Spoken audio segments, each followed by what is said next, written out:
Formula strasti dan drugi. Nalazimo se u Novom Sadu. Čekam vas, čekam vaše priče i jedva čekam da čujem šta je za vas Formula strasti. Novosađani, vidimo se. Novi Renault Megane i Naxi Nacional predstavljaju Formulu strasti. Ćao, Aleksandar. Milko. Znamo, Milica. Moraš da mi kažeš šta je za tebe Formula strasti ili šta kod tebe budi strast? Ako već pričamo o automobilima, brza vožnja. Da li je to sport? Ne znam sada da li pratiš trke Formula 1. Obožavam. Stvarno? Ceo život. Pa ti si pravi čovjek. Slatkiši? Da. Pa slatkiši bude strast nego šta. Kreativnost u životu. Jel ti se sviđa ovaj auto? Da. Svi odličan je Megane auto, nema šta. Super. Panjol, vidio sam auto, sviđa mi se. Sviđa ti se, a? Sviđa mi se. Otvori ovdje, imam za vas, ako volite.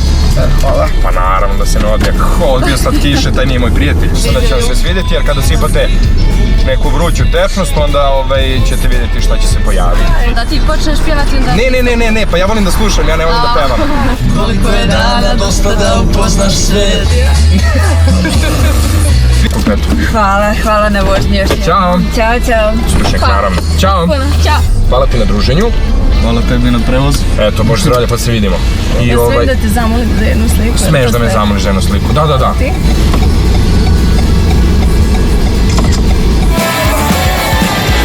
I Formula strasti dan drugi je gotov.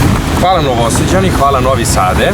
Družili smo se, jeli šta god, a sutra se ponovo vidimo na ulicama Beograda. Negde otprilike oko 7:30 ujutro. Beograđani, spremite se.